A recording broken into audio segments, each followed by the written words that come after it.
Hi, I'm Mamta. Welcome into this world of psychology. Let's begin this journey together to understand this field of psychology. Now, most of you have chosen the subject for two reasons. First, it's interesting. Yes, indeed, it is interesting. You have to develop your interest in it. Second, the subject is having the ability to solve all your answers, all the problems, all the issues that you're facing. And definitely, once you're able to understand yourself better, you can help yourself as well as others as well. Let's start with the framework for psychology class 11th.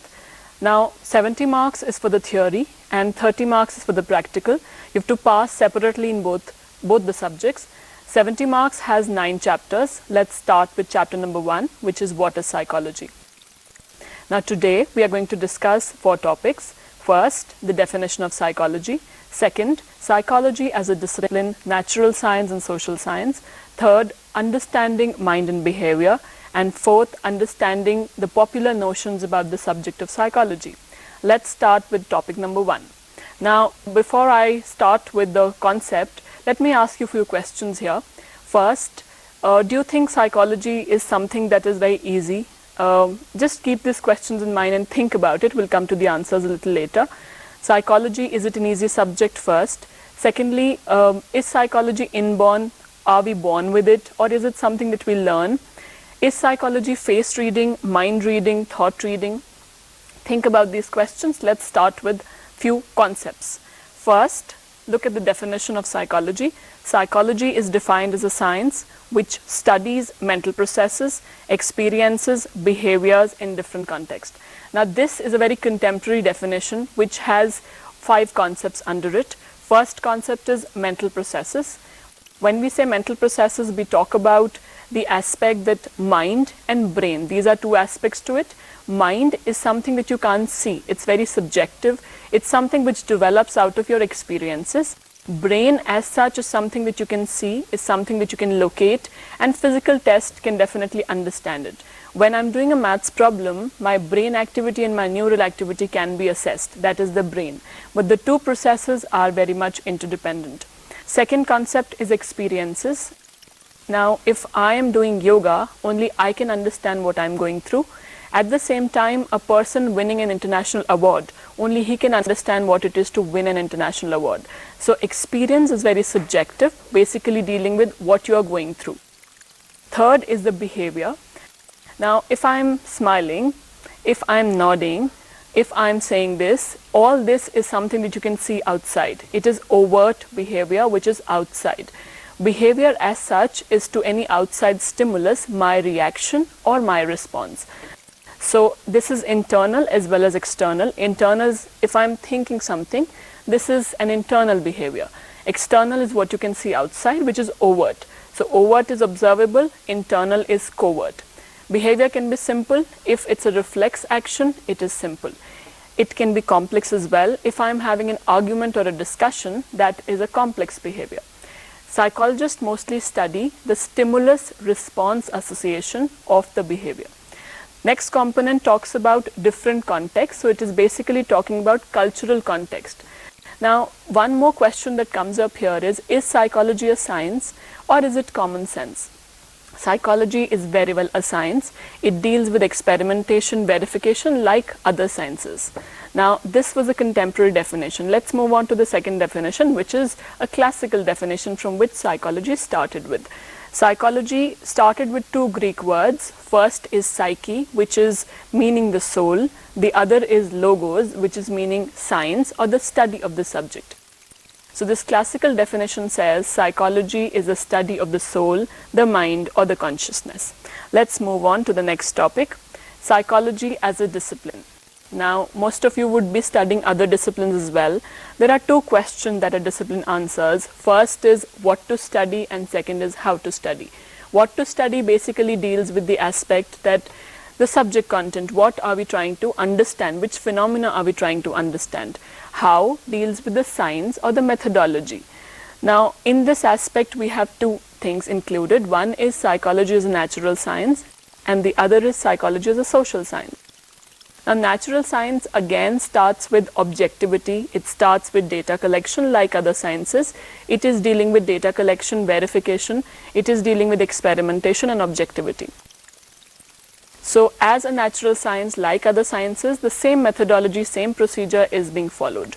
Psychology as a social science basically deals with understanding man, individual in a social context. So when we talk about psychology or any individual as such, his mind in a social context, so with people, because all of us are social beings.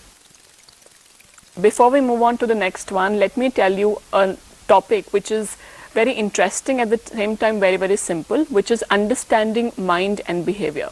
Now, we've already understood the relation between brain and the mind.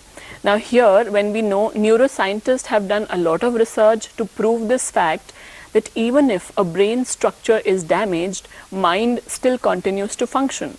So here, one example which is normally given is a person whose occipital lobe is damaged. Occipital lobe, the structure of the brain dealing with the vision. If that is damaged in an accident, even then the person responds to visual cues. So the brain structure damaged, but the mind continues to work.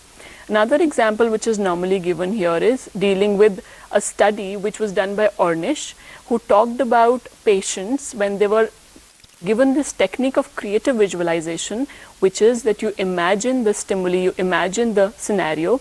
The patients were asked to imagine that their blocked arteries were opening up. And it so happened, it actually happened that the arteries which were blocked did open up. So that was the power of the mind. And this field also deals with eradication of fears. The fears that we have also are handled in the same manner. This branch of psychology is known as psychoneuroimmunology. Now, psycho dealing with the mind, neuro dealing with the brain processes, and immunology dealing with your immune system.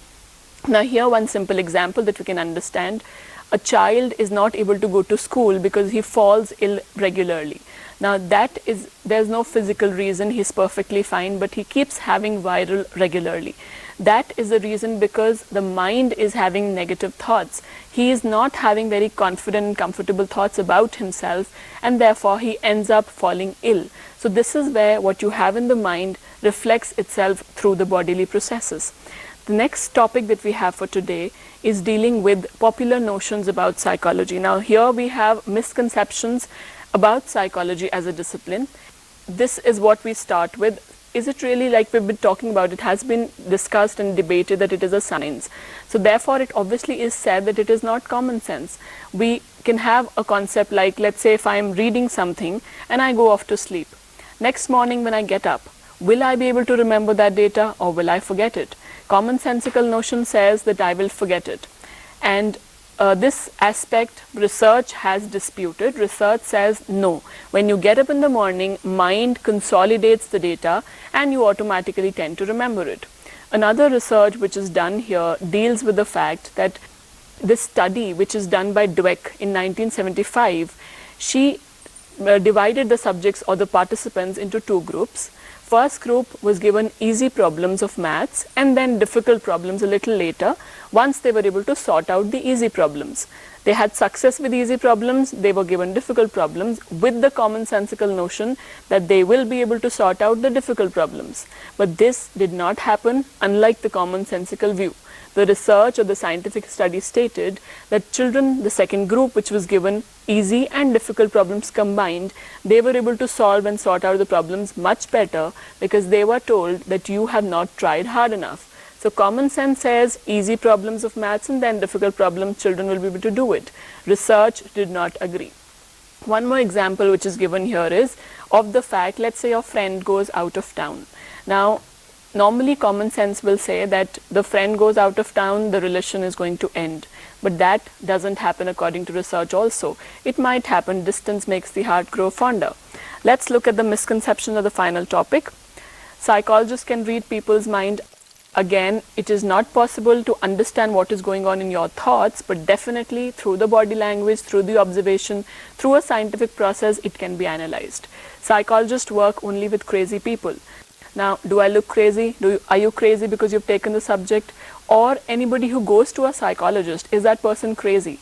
It is not that we are dealing with mad people. It is basically the fact that people have certain issues which they want an answer for. You can definitely approach an expert in case you are not able to understand the issue that you're going through.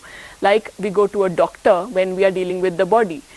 Any illness in the body, we go to a doctor. Similarly, any illness with the mind, we go to a psychologist or a counselor. It's that normal. If I am having an issue with something which I'm not able to handle, I go to my senior counselor and ask for help. So psychologists, counselors, psychiatrists, they are the ones who are dealing with this aspect. Next we move on. Psychology is same as psychiatry. No, it is not. Psychology is basically dealing with the therapy, the skills, the study of the subject, the disorders. Psychiatry is dealing with medication. So doctors who are having MBBS degree, they are psychiatrists. We move on to the next. Psychology allows you to control people. It doesn't allow you to control people, it allows you to influence them, to deal with them in an effective manner. Because when you can understand yourself, you can definitely understand other people also. You can help yourself and you can definitely help other people. Psychology is a social science.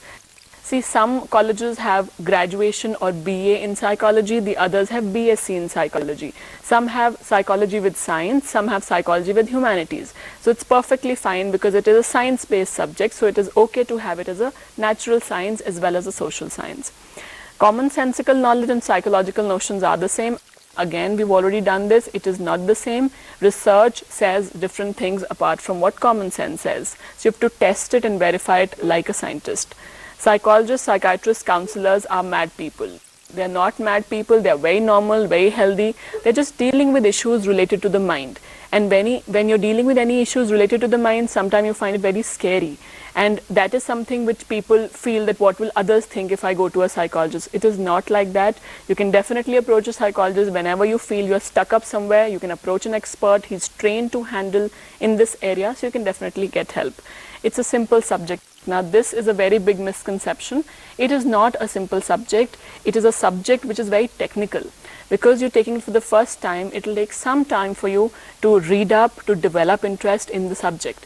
It is a subject which is new for you. So you definitely need to understand which psychologists have done what kind of research, which psychologists have given which concepts, what do they think about psychology in general. You need to understand and read up these concepts. Only then you can have an interest in the subject. It's a very interesting subject. Let me assure you that it is going to be an amazing journey, a very enriching experience for you if you take it seriously.